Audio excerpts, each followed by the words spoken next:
Hello, my friends. Tonight's story is called Our Lady's Child, and buckle up, because it's gonna get weird. Near a great forest dwelt a woodcutter with his wife, who had an only child, a little girl, about 3 years old. They were so poor, however, that they no longer had daily bread, and did not know how to get food for her. One morning the woodcutter went out sorrowfully to his work in the forest, and while he was cutting wood, suddenly there stood before him a tall and beautiful woman with a crown of shining stars on her head, who said to him, "I am the Virgin Mary, mother of the child Jesus. You are poor and needy.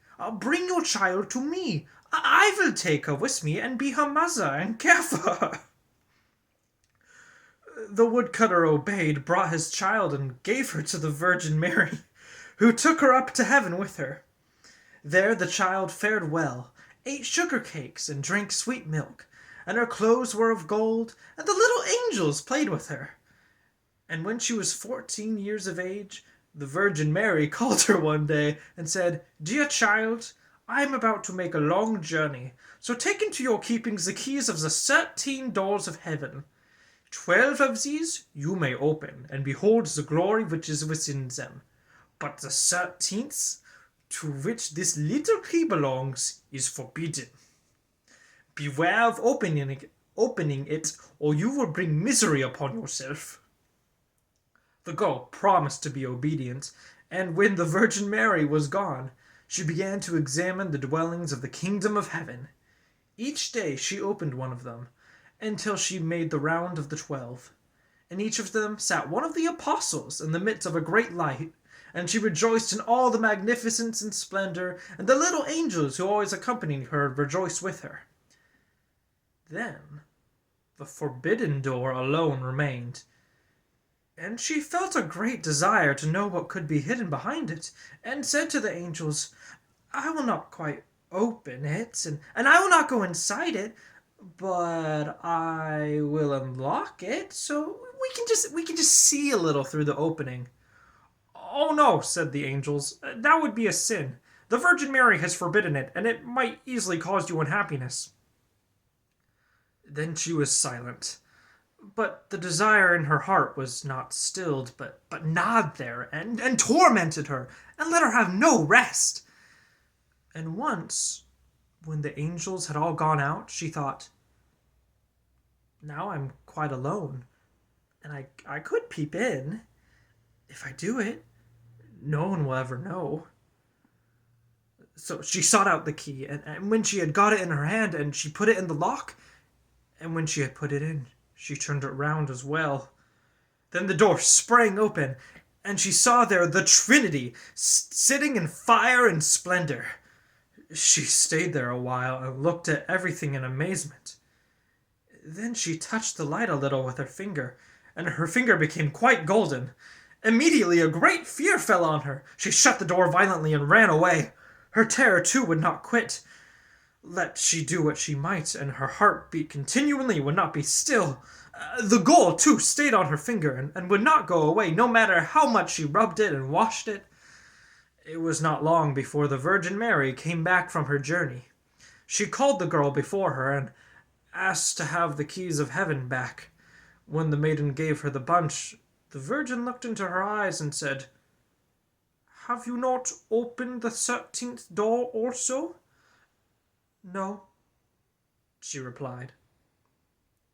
Then the Virgin Mary laid her hand on the girl's heart, and felt how it beats and beats, and saw right well that she had disobeyed her order and had opened the door. Then she said once again, "Are you certain that you have not done it?"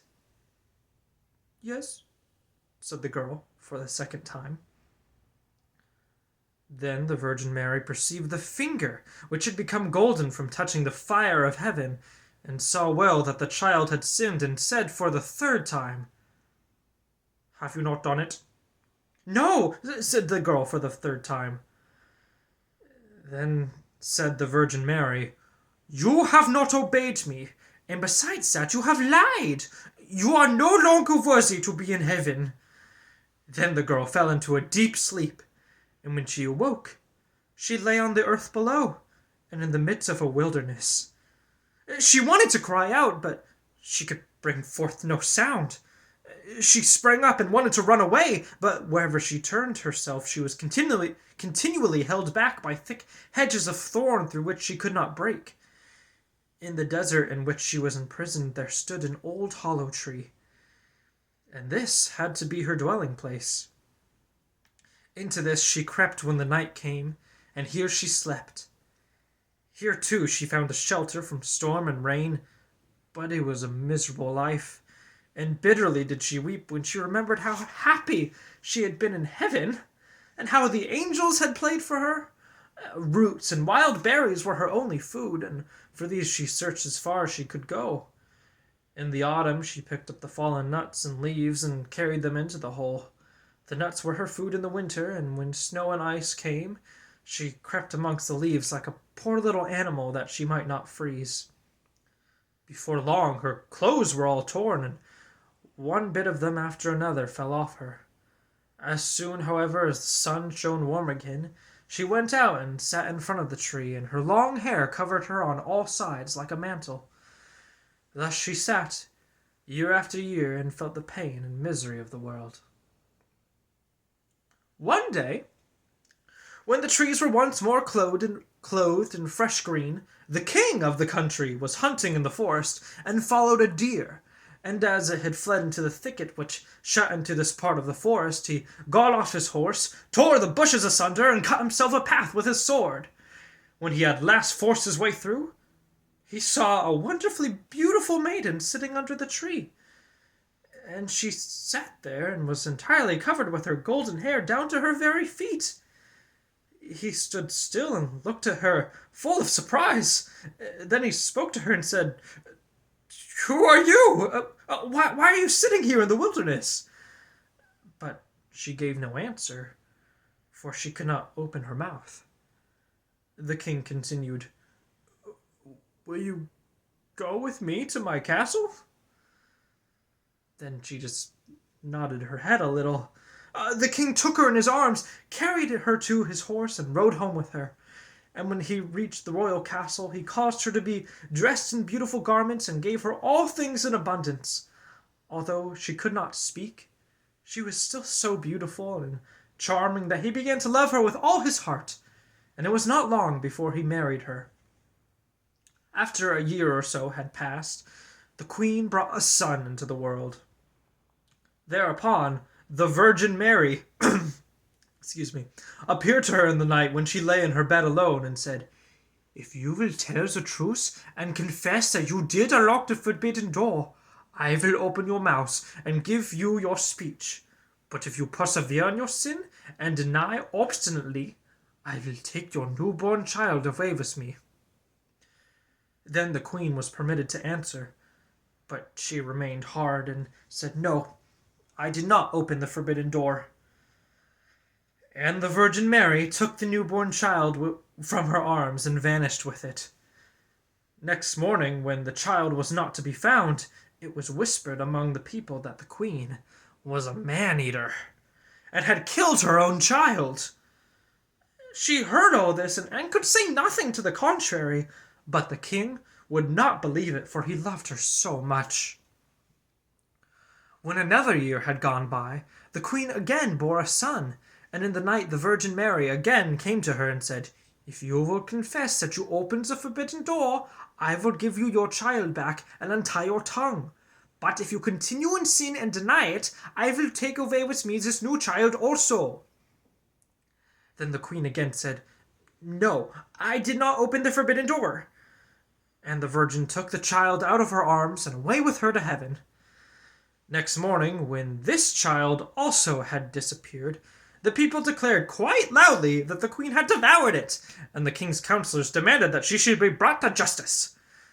The king, however, loved her so dearly that he would not believe it, and commanded his counselors under the pain of death not to say any more about it. The following year, the queen gave birth to a beautiful little daughter. And for the third time, the Virgin Mary appeared to her in the night and said, "Follow me." She took the queen by the hand and led her to heaven, and showed her there her two eldest children, who smiled at her and were playing with the ball of the world. When the queen rejoiced at this, the Virgin Mary said, "Is your heart not yet softened? If you will own that you opened the forbidden door, I will give you back your two little sons." But for the third time, the queen answered, "No, I did not open the forbidden door." Then the Virgin let her sink down to earth once more, and took from her likewise her third child. Next morning, when the loss was reported abroad, all the people cried loudly, "The queen's a man-eater! She must be judged!" And the king was no longer able to restrain his counselors. Thereupon a trial was held, and as she could not answer and defend herself, she was condemned to be burned alive. The wood was got together, and when she was fast bound to the stake, and the fire began to burn round about her, the hard ice of pride melted, and her heart was moved by repentance, and she thought, "If I could but confess before my death that I opened the door." Then her voice came back to her, and she cried out loudly, "Yes, Mary, I did it!" And straightway rain fell from the sky and extinguished the flames of fire, and a light broke forth above her, and the Virgin Mary descended with two little sons by her side, and the newborn daughter in her arms. She spoke kindly to her and said, "He who repents his sin and acknowledges it is forgiven." Then she gave her the three children, untied her tongue, and granted her happiness for her whole life. The end.